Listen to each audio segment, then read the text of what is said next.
1982, what? How can still get sick? Let me start by saying my father was very extremely unhealthy. His food, he can survive on bread, rice, and kueh, breakfast, lunch, dinner, every single day, all day, for years and years and years. And no, he would think that it's no problem. And if you look at him, if you haven't met him, he's only slightly taller than me. And throughout my life, his weight is about 40, 50 kg, at most 60 kg, which was his ideal weight. So he was never obese. So if you look at him, you wouldn't believe that he would one day get diabetes or stroke or heart attack, which in the end, he had all three. But this is where size does not actually matter, but what matters is numbers don't lie. And so it's the numbers that I'll be showing you tonight. That's his food. His water, he almost never drank plain water. Always sugared drink. At the very least, teh o ice limau. He cannot even take green tea. That was how bad his drinks were. And then his food, aside from what I said just now, he loved meat. I didn't realize this growing up, but when I started taking care of him, then only I realized he loves and misses his beef. He cannot not have his beef. So that's another thing. His exercise, he practically never exercised his whole life. Practically never. There was 1 year he was extra rajin, but it didn't even last a year. And then maybe building the business, he got 10,000 steps here and there, but he never consciously, actively exercised. So zero exercise. And lastly, he was a heavy smoker. Chain smoker for 50 years. Do your math yourself. When did he start? Yes. So here, I've always told people, if you are in the health industry, if you are promoting a fitness business, but if you smoke, or if you don't practice a healthy lifestyle, if you still eat a lot of junk food, if you don't exercise, you're cheating yourself, you're lying to your customers, and you're giving a wrong representation of the rest of us who are trying to do this industry right. And that's not fair. Okay? But having said all that, these are my dad's numbers. These are the best that I can do for him for the past 6 years. This is heart and cholesterol testimony for Abah, my Abah. Okay? Sorry, I can't. Okay. So, as I told you, I always open my file, right? And Dr. Un, thank you very much, Dr. Un, for your explanation just now. And sometimes, because of my dad's so many complications, right? They couldn't do stent, they couldn't do bypass. Even wanting to do angiogram also cannot because he's got so many blockages, they just cannot do anything. And at one point, one of the times they tried to do the angiogram and they couldn't, the specialist sent him back to the ward. And then later the specialist came to the ward, came to him, "Uncle," they open his file, look at the file, look at my dad, look at me, look at the file, look at my dad. "Uncle, I don't know how you're still alive." And then at the end, he showed me this, and he actually pulled me aside. He said, "My dear, on paper, your father's a dead man. You might want to tell your family to prepare for the worst." That was 2018. Today is 2023. I am extremely grateful for every extra day that I have with my father, and every day I say my thanks to Dr. Aziz for helping me save my father's life.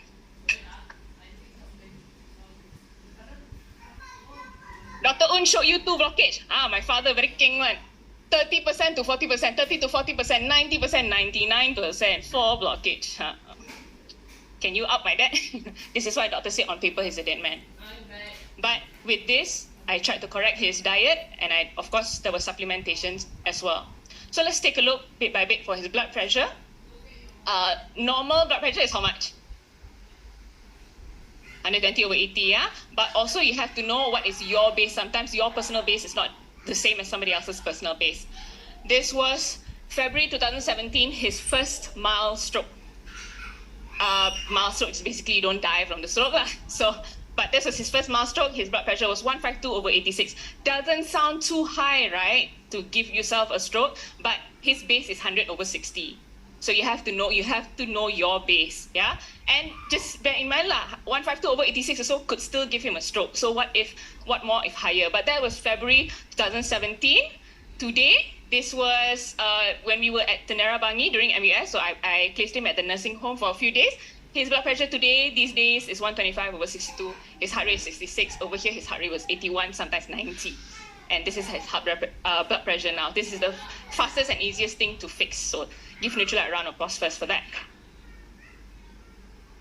Now, his blood sugar or his HbA1c, not related too much to the topic tonight, but it can lead to your heart health. January 2018, fasting blood sugar 9.1. That is way higher, right? That's not even his highest. This is with medication already, with supplementation already, but no diet change. February 2018, fasting blood sugar 24.9, despite maximum dosage for his diabetic medication. So was the medication helping him? Obviously not. Was the supplements helping him? Not too much, because at this time he was actually at the nursing home. He was staying at the nursing home. Earlier, when he had his first stroke, he was staying in Surrender. I was staying in PJ. Every single day, Johan and I would drive to Surrender to cook for him, to make his 3 meals, and then come back 1 hour drive back and forth for 6 weeks every single day. It was not practical at all, but he refused to stay with me. Finally, when he had his heart attack, his first mild heart attack, my sister begged him to come back to PJ and stay with me, and he finally did. But at first, he stayed at a nursing home first. And at nursing homes, you cannot control the food one. They give you biscuits for breakfast, they give you kueh for tea, they give you Milo 3 times a day. They give you nasi, a full portion of nasi. Even when I say, can you just please give him just half the rice? But there's only 1 portion of vegetable. It's not suku separuh, nowhere near that. You cannot control it. So that's why from 9.1, he went to 24.9. So this was February 2018. Finally, he agreed to move in with me. First day of April 2018, he moved in with me.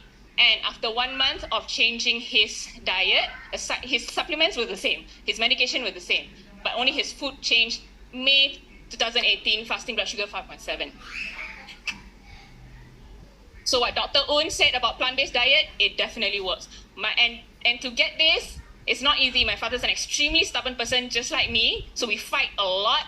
We fought a lot every single day. Finally, when he saw this, I sat him down, I showed him paper. Look, it's in black and white. Will you finally eat what I give you? Okay. After 1 month of fighting every day. Maybe you need to do that with your parents also, huh? Ejection fraction, just now Dr. Un also mentioned ejection fraction. Basically, it's how efficient your heart pumps your blood. And he said the normal is about how many? Correct. Thank you, Faisal. 60 to 80 or 50 to 80% lah, huh? Ejection fraction. This is when you do your echo. So when he had his second mild heart attack, his echo in November 2017. Oh, sorry, this was his first mild heart attack. He had 4 or 5 over the past 6 years lah, so I lose count. November 2017, his ejection fraction was 20 to 25%. Normal is what? 50 to 80. Anything below 30 is considered chronic. His is already below 30. Again, this is why the doctors told me on paper he's a dead man. That was November 2017. At that time, Dr. Aziz was still around. He told me, no statin, give him a lot of CoQ10. June 2018, only 6 months later, 32.7. You need at least 30% for it to be safe. And I managed to push him up to safe. And there was another time with every mild heart attack, the ejection fraction tends to go lower again. But the last time he had a mild heart attack, I managed to push it back up to 35%. It's just I couldn't find the record. But I did manage to push it back to 35%. I think highest was 37%. 37%. I also would like to thank Johan. He's been my rock and my everything while taking care of my dad. And lastly, cholesterol. That's our favorite topic tonight, right? Cholesterol. Because I was already doing everything. In fact, I know some people, they're scared to give their parents or their spouses or themselves the supplements because they say, no, my doctor said cannot, my this cannot, my that cannot. Aside from Dr. Aziz, when Dr. Aziz passed, I also consulted Dr. Hamzah, especially when I wanted a second opinion. I will always ask Dr. Hamzah. If Dr. Hamzah cannot answer the call, I'll call Dr. Azlinda.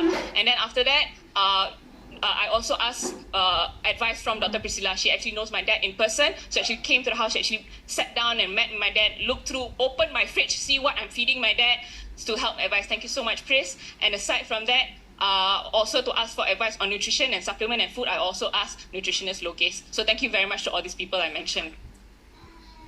During one of the hospital visits at the ward, they saw that I had so many supplements for my dad. So the nurses asked, can we ask the pharmacist and the nutritionist if your supplements are allowed? I said, okay, sure. I was very confident. I had no problem. So what they did was, not one person and not one department, 2 departments. The pharmaceutical department as well as the dietitian and nutritional department, they sat together, looked through my whole supplements for my dad. Later I'll show you a video, and they approved every single one. That was round 1. A few years later, they had a follow-up. The dietitian and nutritionist actually asked me to log every food that I give my dad, breakfast, lunch, dinner, for 1 month, and take pictures. She read through my report, she looked through my pictures, and she looked at me and she said, and she looked through the supplement, she said, there's nothing I can advise you. You're giving your father the best. Just continue what you're doing. So approval twice. But I was so annoyed with his cholesterol. His blood sugar, dah green. His blood pressure, dah green. His heart, dah green. Only his cholesterol was always at the borderline. I was so frustrated. And I already did the best that I could with his food. So in the end, I asked Logis. At that time, there was no green tea plus yet. So we increased his lecithin E. That helped a little bit. But still, again, borderline. Finally, last year, green tea plus was launched. And then Logis told me, try green tea plus on your dad. So I did. This was August 2022. His total cholesterol was 5.6. Can I tell you? Borderline, so annoying. 5.6. August 2022 last year. 27 February this year. Total cholesterol 4.6. August, September, October, November, December, January, February. Just 6 months with green tea plus. Thank you very much, Logis. I finally was able to breathe since February until now because I finally made everything green for my dad. So what do I give him? Plant-based diet, breakfast, fruits. A lot of people are so scared to give people who are diabetic fruits. But no, I start his day with 5 colors. There's the apples and white is the apples and bananas.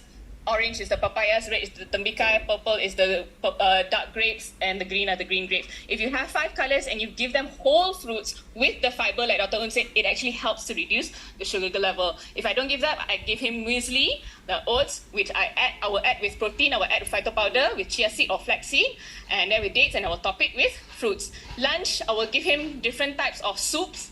5 colors, I call them 5 color soups because it's 5 colors of fruits and vegetables. Instead of rice, I give him potatoes, so it's complex carbohydrate, either normal potatoes or sweet potatoes with a type of protein, and with 5 colors of fruits and vegetables. And I do food prep. If I cut for today, I'll straight away cut for tomorrow so that tomorrow's lunch is easier to prepare. And then, so this is the soup for his lunch, so I just change the flavors every day.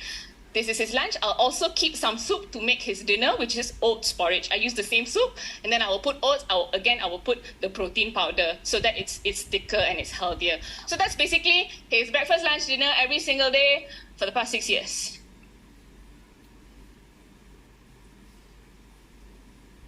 I only give myself like 1 day break every week. That one, I bantai whatever he wants to eat lah. Also when I'm lazy to cook for him lah. Is he bored of this food?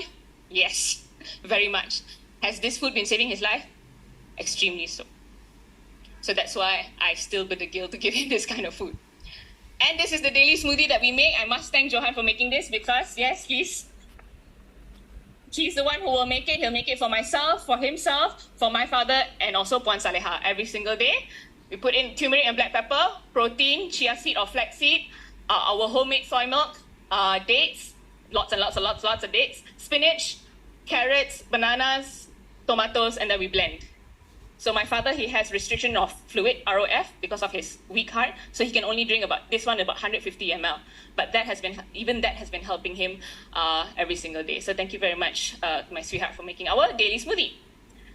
And what if you have commitments, you have to work, or you have to go to seminar? So I cannot go to seminar. I need to take care of my parents. I need to take care of my children. I got commitment. I got that commitment. Everybody has commitments. So when I couldn't take care of him, if I have a caretaker to come over, or if I send him over, I will label the food. I will pre-pack the food and I will label it, the food, the time, the meal, as well as the supplements. This was when we were preparing for February MUS. Last February, we were going to this business because of and for my family commitments. And so to send him to the nursing home, I will pack up all his supplements and I will label. And this was last August. See, I will label Saturday lunch, Sunday dinner, Tuesday breakfast, whatever. So the caretakers also know how to take care of him even better. And basically, this is what I have been giving him for the past 6 years. This was before we had green tea, so now I just add the green tea. Abba's monthly supplements. Let's see what's inside. All plant protein, basic building block. Body Key, meal powder, to add healthy calories, double X, DNA protection, antioxidants, lutein, vision health because he's got glaucoma, Bio-C, immunity, antioxidant, glucosamine for his joints because he's immobile, lectin E, fat emulsifier, antioxidant, CoQ10, his lifesaver, quite literally, probiotics, gut health, also good for the heart. Natural B complex, nerves, a lot for general health as well. Calmac D, his bones and his muscles. Omega-3 for his brain, his hormones, and his heart. Continue. And this is, I place them in a nice special box for him in the pantry, in the kitchen. And I say thank you for taking care of Abah all these years. Thank you, Nutrilite. Thank you, DVI. And I hope that helps you take care of your health and your family's health too. Thank you very much.